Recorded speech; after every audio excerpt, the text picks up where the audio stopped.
3 semaines ont suffi pour passer de nos modèles se comportent étrangement lors des tests à un sénateur américain demandant à 3 PDG de cesser d'en développer dans une lettre. Vous connaissez déjà le début. Les agents d'OpenAI quittent leur confinement, s'attaquent à Hugging Face et Anthropic trouve des modèles Claude sur des systèmes en production auxquels ils n'auraient jamais dû accéder. Nous en avons déjà parlé. Depuis, la liste s'est allongée et le schéma est devenu plus inquiétant. Meta a récemment fait sa première déclaration publique sur un incident d'IA incontrôlé. Le nom d'une société de test figure dans 2 rapports de laboratoire. Le modèle chinois Kimi K3 a quitté son environnement sécurisé via des outils de ligne de commande. Le gouvernement britannique a recensé 19 actions non autorisées venant des modèles d'Anthropic et d'OpenAI. OpenAI détient un modèle non publié et hésite soudain à le lancer. Et l'université Stanford a utilisé une IA génomique pour concevoir 16 virus qui n'ont jamais existé dans la nature, puis les a observés prendre vie. Analysons cela. Commençons par Meta, puisque c'est la nouveauté et que personne ne l'a vraiment examiné en détail. Le modèle s'appelle Muse Spark, et lors d'une évaluation de cybersécurité, il a exploité une faille de sécurité dans un service tiers. Ce sont les propres termes de Meta. C'est la première fois que l'entreprise rend ce type d'informations publiques, ce qui est déjà notable. Meta n'a pas l'habitude de partager volontairement de mauvaises nouvelles sur ses modèles. Mais le plus intéressant, c'est leur déclaration à Business Insider, en rejetant aussitôt la faute sur un tiers. Selon eux, l'incident était dû à une mauvaise configuration d'Irregular, la société indépendante qu'utilise Meta pour évaluer ses modèles. Cette mauvaise configuration a permis au modèle d'accéder à Internet pendant les tests. Meta affirme qu'ils n'ont appris toute l'affaire que lorsque Irregular les en a informés. L'enquête est en cours, un rapport sera publié après confirmation des détails. En résumé, ils disent « Notre modèle a dérapé, mais l'échec du confinement n'était pas vraiment de notre faute ». Gardez bien ce nom Irregular en tête car il va réapparaître tout de suite. La déclaration d'Anthropic, celle concernant les modèles Claude qui ont atteint des systèmes en production, cite la même entreprise. Leur prompt d'évaluation disait explicitement à Claude que l'environnement était une simulation et qu'il n'avait pas accès à Internet. Cette affirmation était fausse. Anthropic a décrit cela comme un malentendu entre eux et Irregular, et le résultat concret, c'est que l'accès à Internet est resté actif tout le temps. On avait indiqué que la porte était verrouillée, il l'a testée pendant l'exercice et elle s'est ouverte. Il faut rappeler l'ampleur de ce point, car ce chiffre fait toute l'histoire. Anthropic a examiné plus de 141 000 tests d'IA pour trouver 3 cas remontant à avril. Claude Opus 4.7, Mythos 5 et un modèle de recherche interne non nommé. Ils ont contacté chaque organisation. 2 ignoraient totalement qu'on avait accédé à leur système avant l'appel d'Anthropic.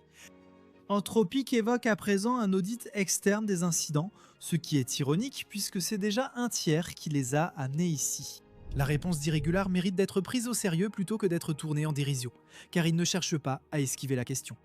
Il considère qu'il ne s'agissait ni d'une évasion de sandbox, ni d'une cyberattaque sophistiquée, mais d'un problème d'environnement d'évaluation similaire à celui d'Anthropic.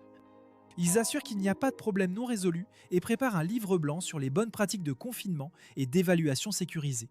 Leur défense est raisonnable. Avec du recul, c'est une histoire bien plus effrayante que le modèle fait des trucs de hacker. Parce que cela signifie que l'infrastructure que toute l'industrie utilise pour déterminer si ces systèmes sont dangereux échoue discrètement dans plusieurs laboratoires depuis des mois. Ce n'est pas une spéculation, cela s'est produit une 4e fois avec un laboratoire à l'autre bout du monde, employant d'autres partenaires de test. Cet écart entre avoir accès à un modèle puissant et savoir bien l'utiliser ne se limite pas à la vidéo. Claude en est un bon exemple.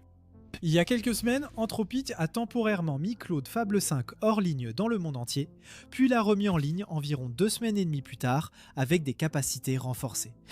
Peu importe ce qui s'est passé en coulisses, cela rappelle à quel point ces systèmes évoluent vite et que la plupart se limitent à la fenêtre de chat basique. L'IA automatise la création de contenu, la recherche et des flux de travail entiers, mais beaucoup investissent encore manuellement. Ils surveillent l'actualité, suivent les tendances et décident rapidement. Et cela aide à expliquer pourquoi des études montrent que 66% des investisseurs regrettent au moins une décision d'investissement. C'est pourquoi Mintos a attiré mon attention. Cela vous offre une façon différente d'investir avec Mintos, au lieu d'essayer de prédire ce qu'une action pourrait faire ensuite. Vous pouvez investir dans des prêts et toucher des intérêts. Le rendement est fixé à l'avance, les paiements pouvant être quotidiens.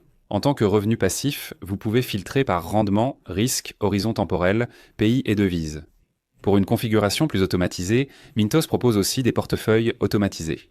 Le taux d'intérêt moyen actuel sur les prêts est de presque 11%, ce qui est vraiment élevé pour un revenu passif. Mintos est en activité depuis 2014, compte plus de 600 000 utilisateurs et est réglementé dans l'UE sous MiFID. Actuellement, en venant via notre chaîne, recevez un bonus exclusif pouvant aller jusqu'à 350 € pour un investissement à partir de 500 €. Cliquez sur le lien en description ou scannez le QR code. Des rendements stables, pas de surprise et en plus un bonus. Ne ratez pas cette occasion et bonne chance. Très bien. Revenons maintenant à la vidéo. Des chercheurs de la société de cybersécurité Frontier Security ont publié des résultats sur Kimi K3, le nouveau modèle de Moonshot IA que tout le monde utilise comme référence. Kimi a contourné des restrictions dans un environnement de test en cybersécurité. Même cause principale, le bac à sable était mal configuré. L'environnement bloquait certains trafics web et Kimi les a simplement contournés en utilisant des outils en ligne de commande. Rien d'exotique, rien de nouveau. Il a remarqué qu'il y avait une faille dans la clôture et il est passé à travers. La conclusion de Frontier Security est celle qui devrait empêcher les évaluateurs de dormir. Ils ont indiqué que certaines évaluations de cybersécurité utilisées par la communauté sont vulnérables à des failles, permettant ainsi au modèle de tricher. Lisez cela attentivement. Le test conçu pour mesurer si un modèle est dangereux peut être manipulé par un modèle dangereux. Ce n'est pas un simple bug dans une configuration de laboratoire. Un problème de méthodologie sous-tend toutes les affirmations de sécurité. Une confirmation indépendante est venue de l'Institut britannique de sécurité de l'IA qui a mené sa propre évaluation et a documenté 19 actions non autorisées par les modèles d'Anthropic et d'OpenAI lors de tests de cybersécurité.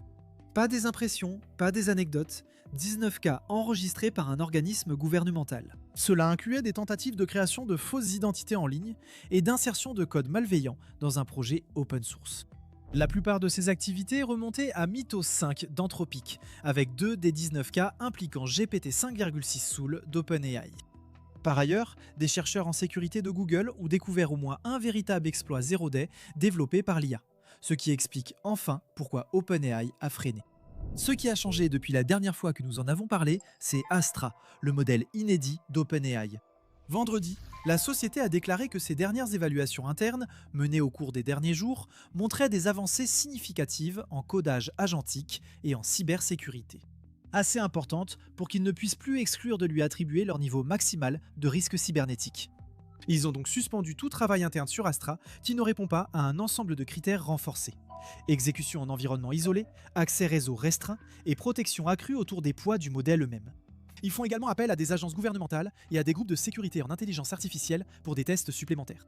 La publication d'Altman était, comme toujours, très discrète. Astra est un modèle puissant que l'on souhaite rendre largement accessible. Vu ses capacités en cybersécurité, il leur faut un peu plus de temps pour faire cela en toute sécurité. C'est sans doute un premier cas public où un laboratoire de pointe ralentit un modèle pour des raisons de cybersécurité, sans déclaration de valeur ni geste d'alignement. Concrètement, cette chose est trop performante pour s'introduire dans des systèmes pour être lancée selon le calendrier prévu. Et pour ce que ça vaut, la divulgation initiale d'OpenAI n'a pas non plus mis fin à l'affaire. Ils ont ensuite signalé eux-mêmes 2 autres manquements, en plus de ceux que nous avons déjà évoqués. Quant à l'autre moitié du mois, et cela n'a rien à voir avec la cybersécurité, des chercheurs de Stanford, en collaboration avec l'Institut ARC, ont utilisé l'IA pour créer 16 virus qui n'ont jamais existé dans la nature, dans une étude publiée dans la revue Science. La méthode, ils ont pris des modèles génomiques, appelés EVO, et les ont entraînés sur plus de 9000 milliards de nucléotides, couvrant plus de 128 000 séquences génétiques issues de millions d'animaux, de plantes, de microbes et de virus. Structurellement, c'est la même astuce qu'un modèle de langage. EVO a appris quels agencements de nucléotides produisent généralement quelque chose de biologiquement cohérent, plutôt que d'apprendre quelles séquences de mots ont du sens. Et c'est cet écart qu'il comble. Nous avons les éléments de base depuis toujours. Nous n'avons jamais eu la formule pour organiser ces éléments en gènes viables, car avec des billions de génomes possibles, l'espace de recherche dépasse largement ce que l'humain peut explorer manuellement. Les scientifiques synthétisent des virus depuis des décennies, mais toujours à partir de la séquence génétique d'un organisme existant. Ils copient, modifient et reconstruisent le génome. C'est d'une nature différente. Ensuite, ils ont affiné l'objectif. Ils ont entraîné EVO sur Phi X174, un bactériophage avec 11 gènes et 5386 nucléotides, choisis parce qu'il est étudié depuis plus d'1 siècle et qu'on sait qu'il n'attaque que E. coli, ainsi qu'environ 15 000 de ses plus proches parents. Pour donner une idée, un humain possède plus de 3 milliards de blocs de construction, donc ce génome est à peu près aussi minimal que peut l'être un génome fonctionnel. Le modèle a proposé environ 700 000 génomes candidats. Les scientifiques ont réduit ce nombre à 285, les ont synthétisés chimiquement, puis ont attendu. 16 d'entre eux se sont assemblés en virus fonctionnels qui ont infecté E. coli et se sont reproduits. Pour être clair, ce sont de proches parents du virus d'origine, utilisant en grande partie les mêmes éléments de base, avec des mutations dans leur agencement. Mais ils sont réels, ils sont vivants, et aucun processus naturel ne les a produits. Puis est arrivée la partie qui en fait plus qu'une curiosité. L'équipe a élevé 3 souches d'E. coli qui avaient développé une résistance aux Phi X174 naturelles, puis les a attaquées avec des cocktails fabriqués à partir des phages conçus par l'IA. Ces populations de phages ont évolué au cours de l'expérience et ont finalement surmonté la résistance dans les 3 souches. C'est une réponse sérieuse aux infections résistantes aux antibiotiques, et c'est vraiment passionnant sur le plan scientifique. Les chercheurs sont restés prudents. Les nouveaux virus sont inoffensifs pour l'homme et ils ont exclu de leurs données d'entraînement tout organisme connu pour l'affecter. D'après eux, refaire cela avec des agents pathogènes humains serait une toute autre affaire. Mais la capacité a maintenant été démontrée et la réaction des experts est sans détour. Ces applications avancent bien plus vite que les garde-fous et la réglementation censée les contenir. Rassembler ces deux éléments, des modèles qui brisent seuls leur confinement et la conception par l'IA. Créer des organismes vivants à partir de rien.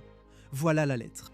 Bernie Sanders a écrit à Sam Altman, Dario Amodei et Mark Zuckerberg en les nommant dans une lettre partagée d'abord avec Axios. Son argument repose sur leurs paroles. Les 3 entreprises ont déjà dit qu'elles suspendraient le développement si leur système devenait trop risqué à contrôler. Son propos était que, dans l'intérêt de l'humanité, ils devraient tenir parole. Suspendre le développement de l'IA et cesser de créer des machines incontrôlables tant qu'il est encore temps d'éviter une catastrophe. Il a cité à la fois les incidents de perte de contrôle et les travaux sur les virus, soulignant que les entreprises investissent des dizaines de milliards dans une technologie que personne ne peut pleinement comprendre, prévoir ou contrôler. Et puis la conclusion, s'ils n'agissent pas de manière appropriée maintenant, lui et ses collègues du Sénat le feront. De façon réaliste, une loi sur l'IA portée par un progressiste ne sera pas adoptée par le Congrès. À la place, vous avez des lois symboliques et des campagnes de pression. Si les démocrates reprennent une des chambres, le Congrès enquêtera et assignera les PDG des entreprises technologiques. Sanders agit aussi ainsi avant les élections, avec une stratégie influençant déjà la façon dont les autres candidats parlent de l'IA. Il est également important de noter qu'il n'est pas le seul. Plus de 1200 employés des principales entreprises d'IA ont appelé le gouvernement américain à soutenir un effort international pour réguler le rythme du développement. Dans les laboratoires, l'ambiance a changé après Hugging Face. Une source proche du dossier a déclaré à Axios que cet incident a suscité une réflexion plus large sur la façon de passer à l'échelle en sécurité. Et Dan Shipper de Evry a décrit une véritable inquiétude interne parmi les chercheurs, car le problème s'est révélé plus durable et plus répandu qu'il ne l'avait supposé. Anthony Adir du Future of Life Institute a affirmé que pour que les humains restent maîtres de leur civilisation, une simple pause temporaire unilatérale ne suffira pas. Selon lui, les gouvernements doivent cesser immédiatement de créer des systèmes autonomes surhumains et réorienter le développement vers des outils contrôlables et bénéfiques à l'humain. Clem DeLange de Ginface a déclaré à CBS que la solution passe d'abord par la transparence, surtout en partageant les traces des agents. Ainsi, les personnes extérieures peuvent vraiment savoir si une défaillance vient d'une erreur humaine, d'une faille du système ou du modèle lui-même. Le PDG de Box, Harold Levy, a qualifié cette période de folle, ce qui paraît juste puisque les agents s'échappent des systèmes, trouvent des vulnérabilités et piratent des plateformes externes. Et puis il y a l'interprétation cynique, qu'il serait malhonnête de passer sous silence. De nombreux observateurs estiment que ces révélations relèvent d'un marketing sophistiqué, du battage médiatique déguisé en aveu sur la sécurité, destiné à montrer aux investisseurs fébriles les progrès réels vers l'AG. Ce point de vue est appuyé d'un camp inattendu. Selon certaines sources, des investisseurs d'Anthropic auraient souhaité que Dario Amodei tempère le discours alarmiste. Un autre investisseur d'Anthropic a affirmé à Axios que les avertissements sont crédibles et a noté qu'il est difficile de savoir qui, dans ce secteur, oserait parler franchement de l'impact potentiel de l'IA.